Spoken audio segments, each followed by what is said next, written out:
Hello and welcome to Pickleball Therapy, the podcast dedicated to your pickleball improvement. Hope you're having a great week.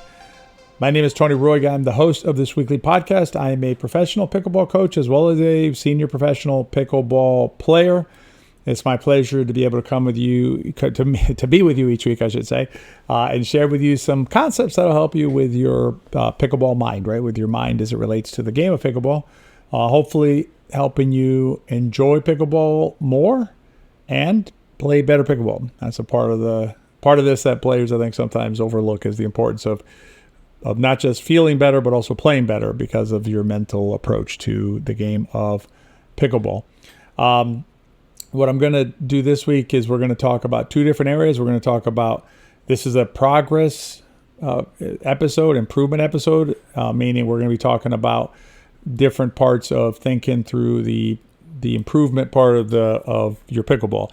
If you've listened to a prior podcast where you may have heard us talk about the three spheres, this is one of the spheres, right? And it's important to keep them in their own areas because they're different. They're different considerations different mental challenges, I should say, that you have to deal with when you're dealing with improvement. And that's what we're going to be talking about in this week's podcast. Specifically, we're talking about iteration in two contexts, in terms of your improvement and also in terms of you as a player. And then in the riff, I'm going to be talking to you about the concept of sonder, but specific to you again in terms of your improvement journey. So those are going to be awesome topics that we're going to be covering in this week's podcast. Speaking of improvement and getting better, this week's podcast is brought to you by the Pickleball System. Ad-free, I should say, by the Pickleball System. Pickleball System is part of the Better Pickleball Academy. We're going to be opening a new class here in about 6 weeks or so. So you're going to make sure that you are on our email list. You'll get notified of the upcoming system. And if you're ready to take that really big forward, movement in your game, then you're going to want to join the Pickleball System. It's the only course of its kind available anywhere in the world. There are other courses out there, but they are not even remotely similar to the Pickleball System in terms of their breadth and depth. All right, let's dive into this week's main topic. This week's main topic is the word iteration. So the word iteration is defined as the repetition of a process or utterance. And so there's two different ways that I want to approach it. One has to do with the repetition in order to progressively get better. So let me read to you the next, the sub-definition of it that relates to that. Repetition of a mathematical or computational procedure applied to the result of a previous application, typically as a means of obtaining successively closer approximations to the solution of a problem. So the way to think about it there is that when you're working on a part of your game that you're trying to get better at, right? You're trying to get closer to the solution to the problem. You need to engage in iterations. You need to process it again and again and again. You can also think about it in terms of repetition. Repetition is another way of thinking about it, but iterations, I think, are a little bit deeper because it brings in this idea of not just repeating for the sake of repeating, right? That's one possibility, right? You just say, I just repeat. We're not repeating. We're iterating, right? Because I think that's the right way of using it, because we want to get to the closer to the solution, right? We want to make forward progress through these repetitions that we're doing, right? So it's repetitions towards a goal of getting closer to the problem. Anyway, if you're watching this on YouTube, you'll see behind me on the board, I've written iteration. I've drawn my awesome paddle with ball and then a circle with three arrows going around. That's the process of iteration when you're working on your game. And let's take a specific example. Let's talk about you're working on your block volley. If you're working on your block volley, you're going to want to engage in some iteration of the block volley if you want to, in fact, get better at that particular shot. A mistake that players make commonly is they believe that by playing alone, they're going to be able to improve that shot. In the abstract, right, in the big picture, are you getting better when you play? Maybe, or yes, you can, I should say. It's possible. But is it going to give you the type of improvement that you want? The answer is probably not. If you want to improve a particular shot, let's say you're having trouble with bangers and you work on your block volley, you're going to want to put in some practice. Now, you don't need to practice like the pros do, or you don't need to put in, hours and hours and hours of practice. But if you went out and had somebody hit you balls for 5 minutes, or 10 minutes before you start playing, you're going to block better that day, right? And you're going to see more rapid improvement in the shot. Because the reality is that when you're playing, you just don't have enough repetitions. There's not enough volume. And also the timing of it is wrong because you don't get you don't get one after the other, right? You can make it one block and then might not be another minute to get another block, and then maybe you don't get another block for 5 minutes, right? Just the nature of the beast. And you're also, there's other considerations, right? You're feeling the stress of the score or whatever's going on. And so try and get some practice in if you can. Again, it doesn't have to be hours and hours and hours, but that sort of iteration, repetition is going to help you improve faster and better than not having it. And then the second aspect to this word that I wanted to talk about, and I'll read you the sub-definition that applies here, is a new version of a piece of computer hardware or software. So it's a new iteration, right? A new iteration of the thing. And here what I want to talk about is I want to talk about you. And if you're watching this on YouTube, you see behind me I have three little players there, or 3-person stick figures with arrows between them.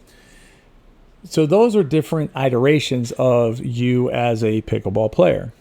And the way to think about it that way is that as you move forward, right, through time, and by the way, the one circular, the one with practice, because we can think about it that way. The other one's linear, because that's how we experience time, right? Which is a conversation for another episode, or maybe even another podcast completely.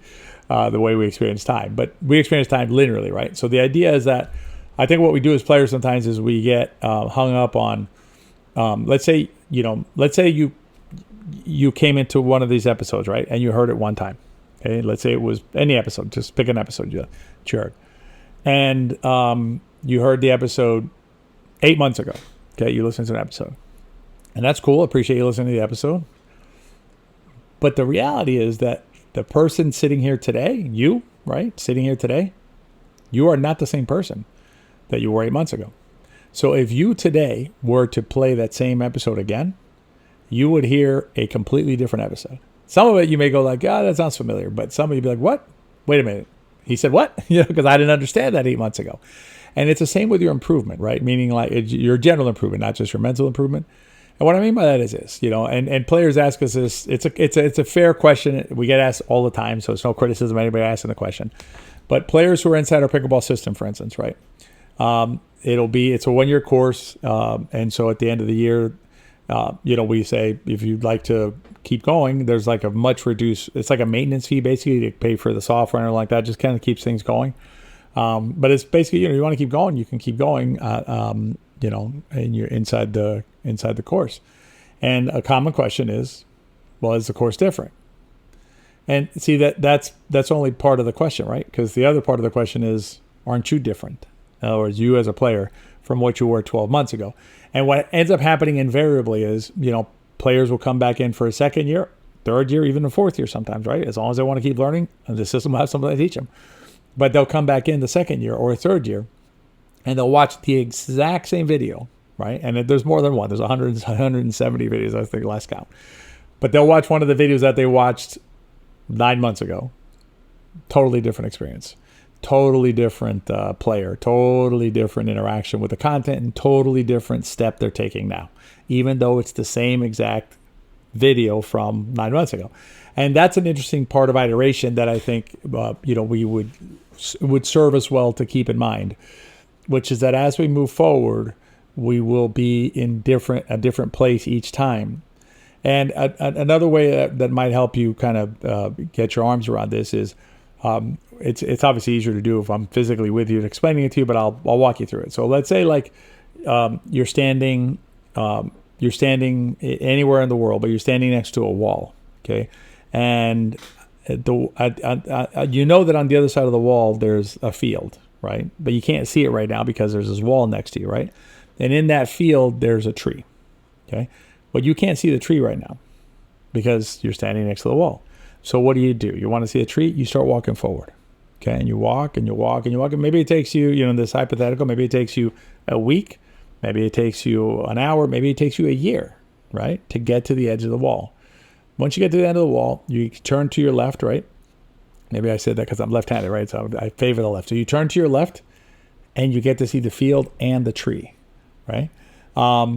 That's the same with a lot of concepts in pickleball. What happens is the concept is there. The concept hasn't changed, right, over this year or month or however long, right? You're just not ready for it. And it's not that you did anything wrong. It's not that you're lacking or, any word that's a negative that you got to think about, right? That you would say, that's me, that's why I don't get it. That's not the case. It's just that you're not ready for it yet. You just need to keep walking until you get to the end of the wall, can turn left and see the tree. It's the same exact thing. And so what happens is there's these different iterations of us as we move forward in life. I am not the same person I was last year, much less the same person I was 5 years ago. That's why these concepts of you can't teach an old dog new tricks, and they're just nonsense. They just don't make any sense. So as long as you're still alive, you're listening to this podcast. I don't know if they listen to the podcast other than on the mortal earth, right? But I'm assuming I'm speaking. You're listening to this. You're alive and you're on Earth. Then as long as you're here, you can continue to grow. You can continue to evolve. You can continue to develop, right? In any way you want, including in pickleball. And so as you move forward, you'll continue to have these different iterations of yourself.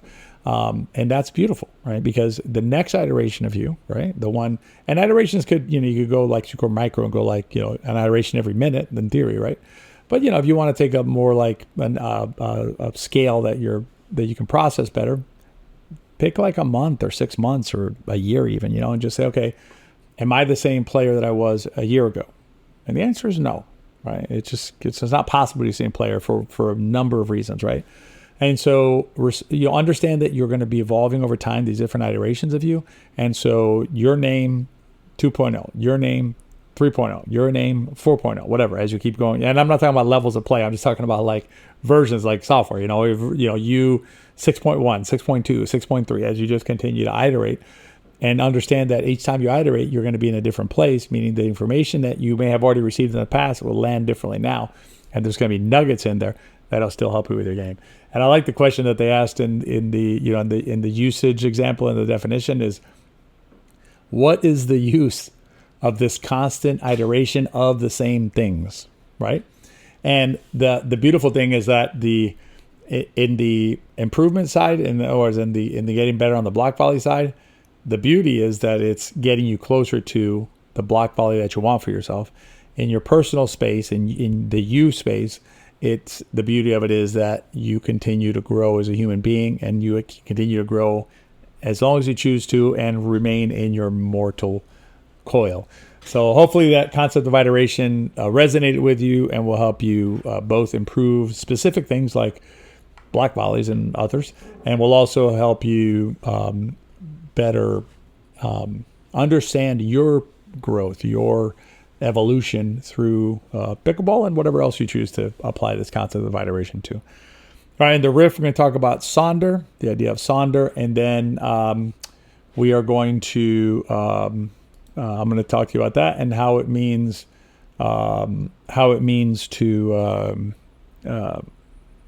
to use it for yourself and to get what you want and how you want to do your thing. Before we jump into the riff, again, remember that this week's podcast is brought to you by the Pickleball System and the Better Pickleball Academy. The Pickleball System is a subset of the Better Pickleball Academy, meaning it's our most comprehensive course inside the Better Pickleball Academy, but we have a ton of other content available inside the Better Pickleball Academy. It's very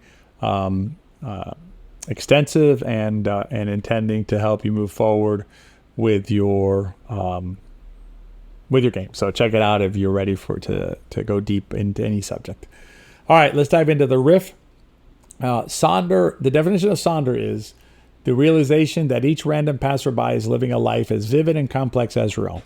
I think that's a super cool word, a super cool idea, just to just to put words to it and to make it concrete. But what I wanted to talk about is, when we're going to look at it a few different ways. One way we're going to look at it is this idea that if each of us has basically a life as vivid and complex as the other, right? So we're all living our own life, doing our thing, then it's okay for your friends, right? Your other players at the court, things like that, to play pickleball in a way that is different and maybe, I'm going to say, suboptimal. And I'm saying that like it is an objective perspective, not criticizing. Okay, so not like trying to make it seem like it's a negative that they play that way. Suboptimal meaning like there's a more optimal way to play objectively, right? But they choose not to do so. An example would be like not coming to the non-volley zone line on the return of serve. Okay, that's one of the most fundamentally, sound strategies in pickleball. It's just there's not a lot of room to argue about it. In general, there's one or two exceptions, but in terms of and they apply to like your partner not coming in, meaning like they're not going up, so then you go back. But that's an exception to everything anyway. But in terms of optimal strategy, getting up to the non-volley zone line. But when you're out to, the courts, you'll see a lot of players that aren't getting up there and not getting up there effectively and whatever and things like that, right? And that's okay, meaning, they're entitled to play pickleball the way they choose to play pickleball. Now that said, what I wanted to talk about is I'm still trying to wrestle with this a little bit as I talk to you, but I want what happens sometimes is players, they don't play optimally, but it's not because they don't want to. What I mean by that is it's not their sonder, if you will, right? It's not a true manifestation of their life that they want to live, right? They're not doing something, whether it's not getting down by the line or whatever else, because of artificial hurdles holding them back. And what made me think about this for this podcast, and this is why it's the riff, is put out a video on the Into Pickle channel that had to do with, why are you really getting slammed when you're working your way up to the non-volley zone line. And a couple of the comments were basically, useless video, nothing to see here, right? And the principle that was in the video, it's a really powerful concept. It's super powerful. It's recognition, right? It's actually, we have it in our Strive acronym that we use. I mean, it's like, if it's not, it might arguably be the most powerful tool that you can use. It's the most important, right? Because recognition, basically, undergirds everything, right? If you don't recognize, how are you going to do, right? You got to recognize first, okay? So it's that powerful. And in this context, right, what it means is in the getting slammed is that players aren't taking a minute to recognize what's happening on the court, the conditions that's on the court right now. So they're putting the body in a bad position, and the result is they're getting slammed with the pickleball, okay?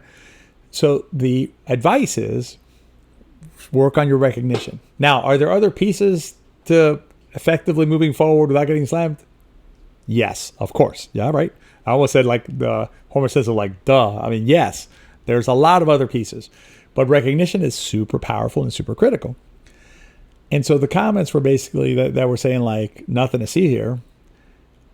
Really, what they reveal, right, is a misapprehension of the importance of the concept being taught. And this is where I think sometimes as players, we need to be humble, might be the right word, or open might be a better way of looking at it. Right? Open and humble, right? Just like open to ideas that at first glance may seem like nothing burgers, right? Like, why are you telling me this? When they're being expressed by a person who, at least you have reason to believe, has more knowledge on the subject than you do, right? It would be like, going to a doctor and the doctor explaining something to you about your body and you immediately saying like, well, what are you telling me that for, right? It's like, but the doctor's clearly trying to communicate something to you that the doctor feels is valuable and helpful, right? So same here, right? When you hear something that may be contrarian or maybe at first blush sounds like,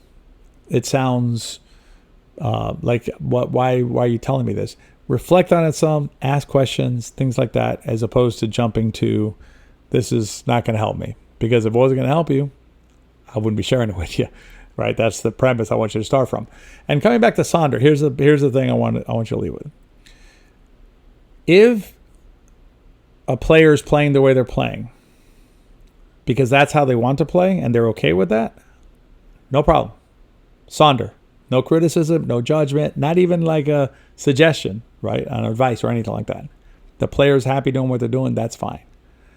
If, however, you're a player who wants a different way of playing, right? Wants a richer, and I say richer not because the other one's less, but you want a richer, right? You want a deeper understanding of the game. You want a deeper feeling when you play pickleball. Then be aware of both the information you're receiving, right? So having agency with that, we talked about in prior episodes, but also be aware that sometimes when it comes from a coach who knows what they're talking about, that even though it may seem weird at first what you're hearing, there's a reason why that coach is sharing that with you. All right, we went kind of deep there on the riff, but I hope you enjoyed this week's podcast nonetheless. I may drop a special episode. I'll be at the PPA up in Kansas City, apparently the center of pickleball this week with the MLP, PPA, and the National Pickleball League, the Senior Pro Tour, Senior Pro Team Tour up there this week, and PickleCon. I got everything. Like it's pickleball, everything happening up there this week. So I'll probably drop a special episode, so look out for that.